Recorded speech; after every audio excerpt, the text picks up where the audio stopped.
अगर आपका वजन बहुत बढ़ गया है तो महीने 1.5 महीने में ही 5-6 किलो कम हो जाएगा अपने आप, बिना कोई दवा खाए, सिप करके पानी पीने से। अभी थोड़े दिन पहले मेरा एक दोस्त अमेरिका से लौटा है, उसका 140 किलो वजन हो गया था। तो उसको अमेरिका की जिस कंपनी में नौकरी करता था निकाल दिया, क्योंकि वहां नौकरी से निकालने में 1 मिनट लगता है किसी को। वहां जॉब कभी भी सुरक्षित नहीं है, सिक्योरिटी नहीं है। निकाल दिया और उसको एक्सप्लेनेशन दिया कि हम आदमी को नौकरी पर रखते हैं, हाथी के बच्चे को नहीं रखते। 140 किलो का। अब वो बेचारा बहुत घूमा, ये डॉक्टर वो डॉक्टर, ये हॉस्पिटल, वजन कम हो जाए, किसी तरह से नहीं हुआ। अब आ गया भारत। एक दिन तो वो जॉन हॉपकिंस में चला गया, तो वहां बोला कि आपकी ऊपर से कुछ खाल चीर देंगे, वजन कम हो जाएगा, मांस काट के निकाल देंगे। अब वो कहे अरे मुझे तो ये नहीं कराना, वापस आ गए। बेंगलोर में रहता है। एक दिन कहने लगा राजू भाई आप कुछ बताओ। मैंने कहा कुछ मत करो, पानी गुनगुना पियो और सिप करके पियो। अभी 9 महीने से वो ऐसे ही कर रहा है। अब वजन उसका 70 किलो, बिना कोई दवा के, बिना किसी एक्सरसाइज के, बिना किसी योग, बिना किसी प्राणायाम के, खाली सिप करके पानी पीने का ये चमत्कार है। तो आप बहुत सारी बीमारियां इसी से ठीक कर सकते हैं। आपने देखा कुत्ता कैसे पानी पीता है? कुत्ते को सुना कभी डायबिटीज होता है? कभी नहीं होता। चिड़िया होती है ना, चिड़िया कैसे पानी पीती है? एक चोंच में 1 ड्रॉप उठाएगी, फिर पिएगी, फिर थोड़ी देर रुकेगी, फिर दूसरी ड्रॉप, फिर पिएगी, फिर रुकेगी। चिड़िया को ना संधिवात होता है, ना जॉइंट्स पेन होता है, ना डायबिटीज होता है, ना कैंसर होता है, ना हाइपरटेंशन होता है, ना माइग्रेन होता है, कुछ नहीं होता। वो स्वस्थ है, मस्त है। हमको ये सब क्यों होता है? जिस भगवान ने चिड़िया बनाई है उसी ने हमको भी बनाया। जो आत्मा उसमें है वही आत्मा हम में है, जो ऑर्गन्स हमारे हैं वही ऑर्गन्स उसके हैं। बस वो खाने पीने का ध्यान रखती है। चिड़िया कभी रात को नहीं खाती, मनुष्य रात के 12-12 बजे भी खाता रहता है। चिड़िया कभी भी खाने के साथ पानी नहीं पीती। सवेरे खाना खाएगी, दोपहर को पानी पिएगी, पानी के साथ कभी खाना नहीं खाती। सब जानवर इस नियम का पालन करते हैं। जो सबसे मूर्ख भैंस है वो भी इसका पालन करती है। सवेरे भरपेट खाना खाएगी भैंस और दोपहर को 11 बजे पानी पिएगी। लेकिन मनुष्य जो है ना, वो भैंस से भी गया पीता है। वो खाने के साथ गटागट 2 गिलास, 3 गिलास, 5 गिलास पीते रहता है। आयुर्वेद में ये सूत्र है, भोजनांते विषम वायु, माने भोजन के अंत में पानी पिया तो विष पी लिया। तो आप भोजन के बाद पानी मत पीजिए, 1-1.5 घंटे के बाद पीजिए। पानी सिप करके पीजिए, हल्का गुनगुना पानी पीजिए। अगर आप सिप करके पानी पी रहे हैं तो मैं आपको जो चाहे उतने रुपए के स्टाम्प पेपर पे एक सेंटेंस लिख के देता हूं। 1000 रुपए का स्टाम्प पेपर हो या 10,000 का या 1 लाख का, अगर जो भी जिंदगी में सिप करके पानी पिएगा, मेरी गारंटी है, मेरी नहीं आयुर्वेद की गारंटी है कि जिंदगी में कभी भी उसको मोटापा नहीं आ सकता। ओबेसिटी, कभी भी वजन नहीं बढ़ेगा। जितना होना चाहिए जिंदगी भर उतना ही वजन रहेगा अगर पानी सिप करके पी रहे हैं तो। आप उसका उल्टा प्रश्न पूछ सकते हैं, जो वजन बढ़ गया है तो बिल्कुल आश्वस्त रहिए, आप सिप करके पानी पी लीजिए, 6 से 7 महीने में 10 किलो वजन आपका घट जाएगा अगर बढ़ गया है तो। फिर आप बोलेंगे जो उससे ज्यादा घट गया तो नहीं घटेगा, उसकी चिंता मत करिए। जितना बढ़ा हुआ है उतना ही घटेगा, घटने के बाद स्थिर हो जाएगा। सिप करके पानी पीने की आदत डाल दे। पानी को घूट घूट भर के पीना, सिप सिप करके पीना। जैसे चाय पीते हैं ऐसे पानी पीना, जैसे कॉफी पीते हैं ऐसे पानी पीना। एक घूट लिया, फिर दूसरा लिया, फिर तीसरा लिया, ऐसे करके पीना। आप बोलेंगे क्यों? कारण बताओ। कारण उसका यह है कि हमारा जो मुंह है इसमें सतत एक पदार्थ बनता है जिसको लार कहते हैं। अंग्रेजी में हम उसे स्लाइवा कहते हैं, सेलिवा कहते हैं, मराठी और हिंदी में लार कहते हैं। ये जो लार पदार्थ है ये आपके शरीर का बहुत महत्वपूर्ण पदार्थ है। क्या करता है ये पदार्थ पोट में अंदर जाता है, तभी भोजन का पाचन शुरू होता है। इसका अंदर जाना बहुत जरूरी है और ये अंदर जाने के लिए सबसे आसान है, पानी के साथ ये जाएगा। और ये लार जो है ना सतत बनता है, हर सेकंड बनता है। आप सो जाते हैं फिर भी ये बनता रहता है। तो आप अगर पानी घूट घूट पिएंगे, थोड़ा थोड़ा करके पिएंगे, तो बार बार लार पानी के साथ मिलके अंदर जाएगा। और ये लार जो है क्षारपण होता है, क्षारीय होता है, एल्कलाइन होता है। और हमारे पोट में जो है ना अम्ल बनता है, एसिड बनता है। तो आयुर्वेद शास्त्र कहता है कि पोट में एसिड बनता है, मुंह में क्षार बनता है, क्षार और अम्ल को मिलाते रहो तो दोनों एक दूसरे को निष्प्रभावी करते हैं, न्यूट्रल करते हैं। और जिनके पोट में क्षार और अम्ल दोनों मिले, लार और अम्ल मिले, वो जिंदगी में बीमार पड़ ही नहीं सकते। तो बार बार लार पोट में जाए, इसके लिए पानी घूट घूट पीना। पानी पीने का तो सबसे अच्छा तरीका है थोड़ा पानी लेना, मुंह में भरना, ऐसे ऐसे करके फिर पीना, सब लार मिलके अंदर जाए, बहुत फायदा होगा। ऐसे पानी पीना थोड़ा थोड़ा करके। अभी हम गटागट पानी पीते हैं, लोटे पे लोटा, एक ऐसे ऐसे पूरा उतार, बहुत गलत तरीका है वो। अब फिर मैं आपको एक प्रमाण देना चाहता हूं। सभी पक्षी और पशुओं को देखिए वो पानी कैसे पीते हैं। किसी पक्षी को देखिए, एक थेंब पानी का उठाएगा, फिर ऐसे ऐसे मुंह करेगा, फिर पिएगी। सभी पक्षी ऐसे एक एक थेंब पानी पीते। कुत्ते को देखिए पानी कैसे पीता, चाट चाट के। शेर है, चीता है, कुत्ता है, ये बिल्ली है, सब पानी को चाट के पीते हैं। क्यों? आयुर्वेद का नियम उनको माहिती है। हाँ, जबकि वो कॉलेज में नहीं पढ़ते, स्कूल नहीं जाते, कोई उनका मेडिकल प्रोफेसर नहीं है, फिर भी माहिती है। कहां से आया? प्रकृति का ज्ञान उनको मिला है। इसलिए मैं बार बार कहता हूं, पशु पक्षी जानवर मनुष्य से ज्यादा होशियार हैं। मनुष्य अपने पे घमंड ना करे कि मुझे बहुत ज्ञान है। आपसे जास्ती ज्ञान पशु पक्षी को है, उनसे सीखने की जरूरत है। तो आप भी पानी को थोड़ा थोड़ा पीने की आदत डालें। जैसे चाय पीते हैं वैसे पानी पीने की आदत। आप बोलेंगे इसका फायदा क्या होगा? सबसे पहला फायदा बताता हूं। जिनको यहां पैर की एड़ी में दर्द होता है, घूट घूट पानी पीना शुरू करेंगे, ये दर्द धीरे धीरे खत्म हो जाए। जिनके शरीर में लठपना आ गया, मोटापा आ गया, घूट घूट पानी पिएंगे, लठपना अपने आप कम होता जाएगा, औषध लेने की जरूरत ही नहीं है। जिनको एसिडिटी है, हाइपर एसिडिटी है, पोट में जलन होती है, गैस बनती है, घूट घूट पानी पिएंगे, गैस बनना बंद हो जाएगी, एसिडिटी खत्म हो जाएगी। बहुत लाभ है इसके। आप इसको आज से ही शुरू कर देना, पानी घूट घूट पीना। वेट बढ़ रहा है, वजन बढ़ रहा है, ये कफ की विकृति है। तो आप चाहते हैं कि कफ का रोग ना आए, माने वजन ना बढ़े, आपका सर्दी खांसी जुकाम बुखार ना हो, टॉन्सिलाइटिस की प्रॉब्लम ना हो, आंखें हमेशा अच्छी रहें, कान हमेशा अच्छे रहें। तो कान अच्छे रहें, आंख अच्छी रहे, ये सब कफ के संतुलन से होता है। जबान अच्छी रहे, कान अच्छे रहे, आंख अच्छी रहे, वजन ना बढ़े, गला ठीक रहे, बुखार सर्दी खांसी जुकाम ना आए, तो मतलब ये है कफ को संतुलित रखो। और इसका सबसे सिंपल सूत्र है आयुर्वेद में, चीनी मत खाओ, गुड़ खाओ, गुड़, शक्कर छोड़ दो।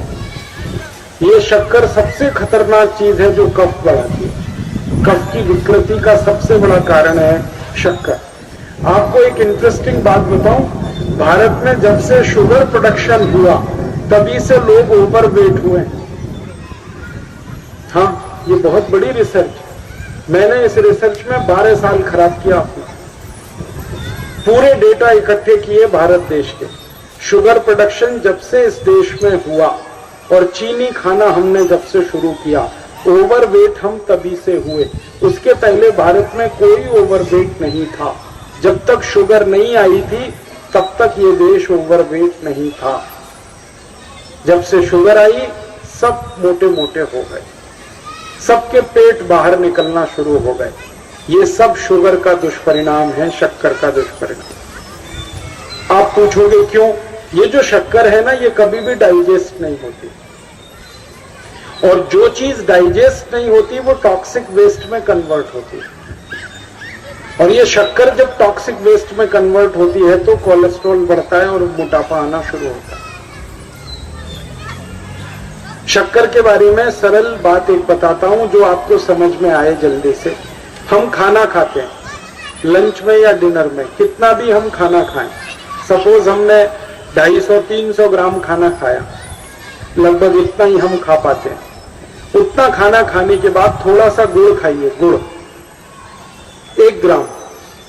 तो ये जो 1 ग्राम गुड़ आपने खाया, ये आपके पूरे भोजन को विदिन 4 आवर्स, 4 घंटे में 100% डाइजेस्ट करा देगा। थोड़ा सा गुड़, गुड़ जो है ना बहुत बड़ा पाचक, डाइजेस्टर है बहुत बड़ा गुड़। और आपने जो खाना खाया 250-300 ग्राम, इसके पीछे आधा चम्मच शुगर खा लीजिए। अब ये खाना आपको 8 घंटे तक हजम नहीं होगा, शुगर खा ली तो। और जितना भोजन आपने किया है, इसकी पूरी एनर्जी ½ टी स्पून शुगर को डाइजेस्ट करने में खर्च हो जाएगी। शुगर इतनी खराब, मत खाइए।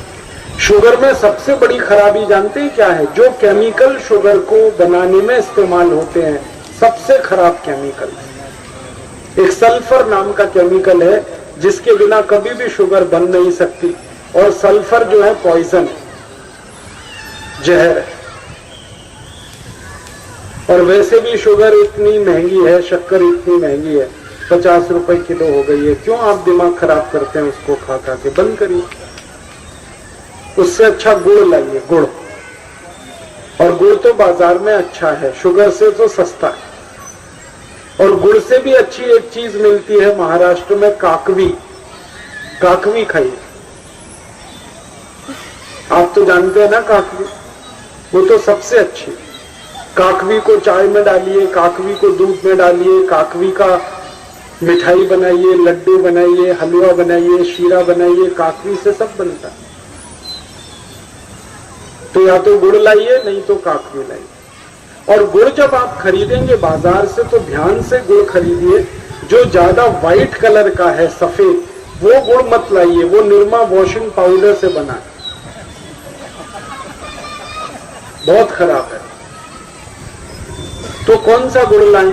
जो थोड़ा काला काला दिखता है, गहरे रंग का होता है, डार्क कलर का होता है, लाल लाल दिखता है, दिखने में जो अच्छा नहीं लगता है, वही गुड़ में क्वालिटी। अब जानते कफ का सबसे खराब रोग क्या है? मोटापा। मोटापा कम करना है तो भरपेट गुड़ खाइए, भरपेट तिल खाइए, भरपेट मूंगफली खाइए, मोटापा भी कम हो जाएगा। हाँ, आपको डर है ना, तिल खाएंगे जी उसमें से तेल है। तेल तो है तिल में, लेकिन वो HDL वाला, LDL वाला नहीं है, VLDL। ये मोटापा जो है ना, वो VLDL और LDL का चक्कर है। HDL जैसे ही बढ़ेगा, मोटापा अपने आप कम होगा, पेट अंदर ही जाएगा। आप में से कोई भी मेरे कहने पर 3 महीने एक एक्सपेरिमेंट कर लीजिए। तिल चबा चबा के खाइए, खाने के बाद 3 महीने के बाद वजन नापेंगे, 8-10 किलो कम मिलेगा। कम से कम इतना कम मिलेगा। खाना खाया, खाने के बाद आप सौंफ खाते हैं ना, सौंफ की जगह तिल खाइए। और काला खाया तो और ज्यादा वजन कम मिलेगा। काला तिल एक है, सफेद। काले की गुणवत्ता सफेद से भी ज्यादा है। लेकिन ये इन्हीं 4 महीनों में, गर्मी में अगर आपने यही तिल खाया तो प्रॉब्लम आएगी। भागवत जी कहते हैं कि तिल खाने का सबसे अच्छा समय वही है जो आज चल रहा है। ये फरवरी तक चलेगा। तो फरवरी तक, और कभी बहुत ज्यादा लिबरल हो तो होली के दिन तक वो कहते हैं तिल खाने का समय है। होली होते ही तिल कम करिए या खत्म करिए। क्या आप में से किसी को भी ये तकलीफ है कि आपके शरीर में मेद बढ़ा हुआ है? मेद माने मांस बढ़ा हुआ है। बहुत लोग परेशान है, मोटापा मोटापा। मेद माने कफ बढ़ा हुआ है, सीधी सी बात। तो आप त्रिफला खाइए। कब खाना है? आपको रात को नहीं खाना है, सवेरे खाना है। जिनको भी मांस बढ़ा है शरीर पर, मेद बढ़ा है, उनको अगर छाटना है, इसको कम करना है, तो त्रिफला सवेरे खाना, आंवला सवेरे खाना। आप त्रिफला नहीं खा सकते तो आंवला ही खा लीजिए, 4 आंवले 3 आंवले रोज खा लीजिए। आंवले को मुरब्बा बना के खा लीजिए, मुरब्बा को और आंवले का अचार बना के खा लीजिए, आंवले की चटनी बना के खा लीजिए, जैसे भी है आंवला खा लीजिए। 3 से 4 आंवला जितना होता है ये पेट में जाते रहे तो साल भर में आप देखोगे आप पहले से ज्यादा स्लिम और ट्रिम हो जाएंगे। भागवत जी कहते हैं कि जब त्रिफला खाएं, आंवले के बारे में तो वो कुछ नहीं कहते, वो कहते हैं साल भर खाओ, 2 साल खाओ, रोज खाओ, कोई दिक्कत। त्रिफला खाएं तो 3 महीने लगातार खाने के बाद थोड़े दिन छोड़ देना। 3 महीने 90 दिन खा के थोड़े दिन छोड़ देना, माने 15-20 दिन छोड़ देना, फिर अगले 3 महीने खा लेना, फिर 15-20 दिन छोड़ देना, फिर 3 महीने खा लेना। क्यों कर लेना ऐसा? वो कहते हैं कि ये छोड़ना जरूरी है बीच में, नहीं तो शरीर को आदत लग जाती है, और वो आपने अगर छोड़ा नहीं तो आपको कुछ दुष्परिणाम भी दे सकता है। लगातार अगर त्रिफला खाया तो कई दिन ऐसा लगेगा कमजोरी आ गई, अगर बीच में छोड़ा नहीं तो छोड़ के खाना। अब किसी व्यक्ति के लिए जो छोड़ने का समय है वो 3 महीने से थोड़ा पहले भी हो सकता है, ज्यादा भी हो सकता है, इसलिए मैंने बीच का बताया, 3-3 महीने करके छोड़ छोड़ के खाना। अब आज के लिए सूत्र इतना ही, आगे प्रश्न जी। मात्रा कितनी? मात्रा में बता देता हूं। जिनको वजन कम करना है, वजन कम करने के लिए त्रिफला या आंवले का उपयोग करना है तो आंवला 3 से 4 और त्रिफला हमेशा बड़ा टी स्पून, एक तो छोटी चम्मच होती है, एक थोड़ी बड़ी चम्मच, तो 1 चम्मच, हाँ, गुड़ के साथ सुबह, नहीं तो शहद के साथ। और जिनको रेचक के रूप में उपयोग करना है, पेट साफ करने के लिए, आंतों की सफाई करने के लिए, वो रात को खाएं। रात को भी आंवला लगभग 1 चम्मच, लेकिन छोटी चम्मच। कैसे खाना है? गुड़ के साथ कैसे मिलाएं? आंवले का चूर्ण आपके पास है, थोड़ा गुड़ ले लो, चूर्ण और गुड़ को ऐसे हाथ से मसल दो, वो लड्डू जैसा हो जाएगा, गुड़ उसको अपने में समा लेगा, फिर गुड़ खा लो, पीछे से थोड़ा दूध पी लो। मैंने आपको कहा था कि भागवत जी कहते हैं कि दूध एक ही चीज के साथ पिया जा सकता है, वो है आंवला। क्या कहते हैं बहेड़ा को? तानी। आप ऐसा करिएगा, ये प्रदीप भाई की दुकान पे चले जाइएगा, वो आपको शक्ल से दिखा देंगे, या कल यहां मंगवा के थोड़ा रख दीजिए पहचान करने के लिए कि हर क्या है, बहेड़ा क्या है, आंवला तो आप सब पहचान जी। हरड़ा को कड़का बोलते हैं, हरड़ा को कड़का, बहेड़ा को तानिकाय, बहेड़ा को तानिकाय, आंवला को पाल नेल्लिकाय, आंवला को पाल नेल्लिकाय या नेल्लिकाय सीधे कर दीजिए, ये तीनों नाम है। ये प्रदीप भाई ने एक सवाल पूछा है कि अगर हम वजन कम करने के लिए या मांस कम करने के लिए खाना चाहते हैं तो 2 बार खा सकते हैं? बिल्कुल नहीं, एक ही बार के लिए नियम है, सुबह ही सुबह आपके लिए सबसे अच्छा है। जो बाजार में त्रिफला चूर्ण मिलता है वो खा सकते हैं? मेरी आपको एक विनती है, बाजार का त्रिफला चूर्ण लाने से अच्छा है बाजार से आंवला लाना, बहेड़ा लाना, हरड़े लाना, कूट पीस के अपने घर में बनाना। क्योंकि बाजार में कई बार बहुत सारी चीजें हैं जो कॉमर्शलाइज हो चुकी हैं और उनके असर अगर कम हुए तो आप भागवत को गाली देंगे, इसलिए रॉ मटेरियल लाके घर में तैयार करना, कूट पीस के। त्रिफला आपने कहा लेना है, रात को और सुबह कब लेना, जैसे खाने के पहले, खाने के बाद? रात को तो आप लें, पेट साफ करना हो, कॉन्स्टिपेशन दूर करना हो। देखिए मैं अब थोड़ा बता ही दूं, बवासीर अगर किसी को है, ठीक करने के लिए त्रिफला लेना चाहते हैं तो रात को लें। मूढ़ व्याध, पाइल्स जिसको आप कहते हैं, हेमोरॉइड्स, वो जब भी ठीक करने के लिए त्रिफला लें तो रात को लें।